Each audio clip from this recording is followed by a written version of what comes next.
Hey everyone, today Gautham and I are getting into the dark little secrets of what it really feels like to work as two equal collaborators and partners. So we're going to unpack today one of our earliest conflicts, and this had to do with attribution, right? So without further ado, Gautham, why did you steal my idea?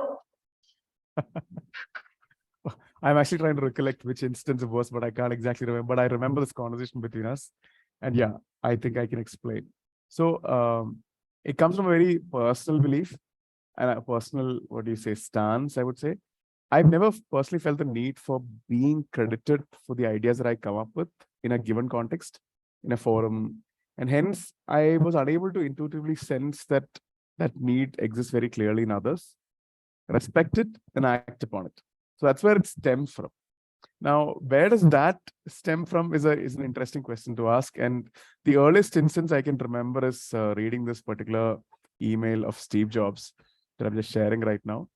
Like this, I think it was sent 12 years back, where Jobs is speaking about. I don't know what the context was, but this is what he said. Right, I grow little of the food I eat, and of little that I do grow, I do not breed the perfect seeds or breed out perfect seeds. I do not make my own clothing.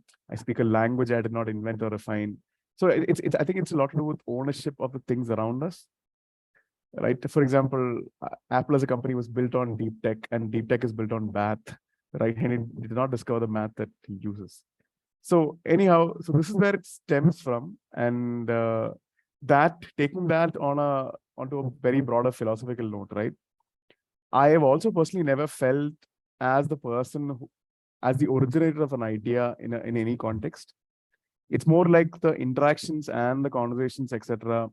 I happen to be the transmitter of it or the articulator of it, because ideas out there in the space. And I felt this a lot between us. Even when I come up with something later, I've not felt it as my own. And I have not felt the need to be marked as my own. And that's where it stems from. Right? It's like I'm a channel for a thought. I know this is a little bit of it kind of borders spiritual territory in some sense. One of those neither right, neither wrong. And I personally not found patents also exactly exciting. I've like the putting the knowledge out there. And this I feel is the origin point, and this is why I think I ended up acting that way. Yeah, that's me. Cool. So, I mean, of course, I remember this discussion in great detail because some of this we've already talked about, right? And it was useful for me to hear your perspective. Yeah. And what it made me do was it gave me pause and it's asked me like, what is my exact problem, right? What is going on and what is it that I'm exactly worried about? And what I realized was that my emotional reality was one of insecurity, and it came really from two places, right? So for lack of better words, I can call it like personal and professional. Maybe that's how I should put it in this context. So the personal bit of it was, see, you and I are friends, and we've been friends for a long time, and yet us working together on a work project was happening for the first time. So I didn't really know the lay of the land of this new working relationship. So I think there was a little bit of confusion in my mind. Not confusion, like lack of clarity on what we were even doing. It's just also sudden.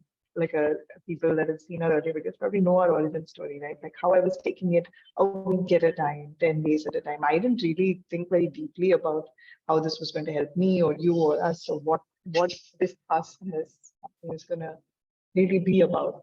So part of it was coming from this space. Like, okay, I don't know what's going on, so I need things to be, to have clarity. That was one thing. Yeah. But when I sat back and thought a little bit more, what I realized was there was also a professional angle to this, which is that in my previous life, in academia, currency really there was your ideas. And the way you communicated those ideas was through peer-reviewed journals. I mean, that was pretty much your work, was my work. And that was a way of building credentials. So authorship and attribution and referencing and all that, especially in academic writing, it's given high importance. So it was kind of a shock for me that I was coming to this space, and things are a little bit, loose over here. And so that was a bit of a shock. And the other thing I also realized was that as far as how to CDC went, at the time that we started, I had no social media. If you remember, I had no Twitter. Yeah. Actually, do you mind not sharing screen anymore? Yes. Thanks. But I had no social media. There was no Twitter. I had no LinkedIn.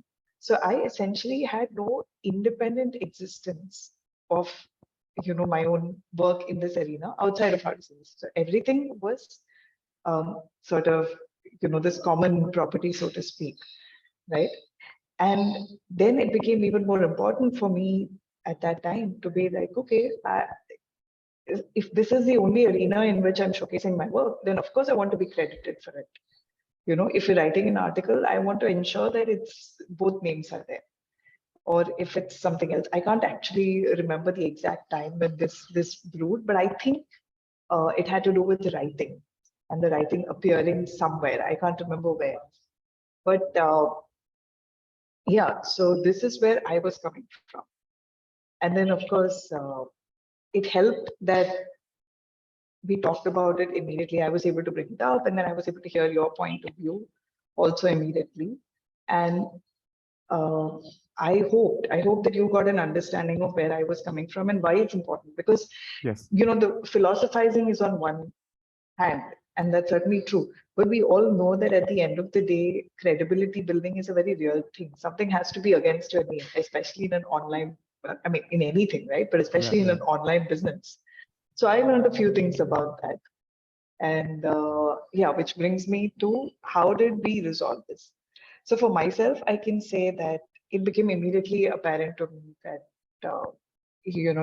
there's no point going around in circles and, that I trusted you. I did trust you. So that's not the problem. The problem is that I didn't have an independent channel. I didn't have my social media account or my LinkedIn, or there was a little insecurity around that. So I had to come to terms with what is it that I'm presenting and how do I want myself to be presented.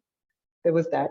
And then there was also the separate conversation we had about what is the hygiene of sort of authorship, or all that, which wasn't much really, but but for what it was worth, essentially we decided how to where we would both write, and then which we also made social media accounts for our company together. So what we would post there, whether it be on our LinkedIn, How to CBC page, or our Twitter How to CBC page, and how we'd also post individually, and basically just giving each other heads up. And I also recognized when I was doing that to you, like when I was using something generated by you, I started being more mindful of that, whether I'm being consistent and like how does that make me feel. And so all of this, I think, got me into a really good space. And I don't think we've had this as a pressing, continuously pressing issue. I feel like this is well resolved. And yeah, how about you? So the change that happened in my end was in this issue really came into a forefront where I realized that there has to be, I have to figure out what to do. So I started being more paying more attention to how do people resolve in this in public domain. There are obviously this is not a isolated issue that happens only with respect to us. It's a broader thing. So I also started noticing how people are actually insistent on this being done in the general online space or any space for that matter. So I observed, it was more like I observed what everybody else was doing and what the accepted practice seems to be. And I realized what you rightly said, this seems to be the emotional reality. People do not like it. People also feel attacked when their ideas are shared without attribution. Also, there is a moment of joy created when an idea is shared and there's a clear attribution. So that is something I really appreciate. I think it's more of a very emotional reality. This is something that is good behavior, and people feel included and heard and acknowledged, which it rightly should be. So that way I decided, okay, I'm going to go with this because I trust Aruna's judgment on this, and I independently see it how other people are talking about it too. And I think it establishes my credibility out there that I'm not stealing ideas, right? So that's what I went with as an operational action. So I think I did change my behavior, but I can't help but wonder about the original point and the original philosophical point. That's something that comes to my mind now and then. But I do not see how I see there has to be a middle line drawn. For example, even in my case, I observed that while I speak about this in the interpersonal context between us, that I don't really need attribution. But outside of the collective body that we represent, how to CBC, when that is being taken for a ride or somebody with their ideas, I think I care.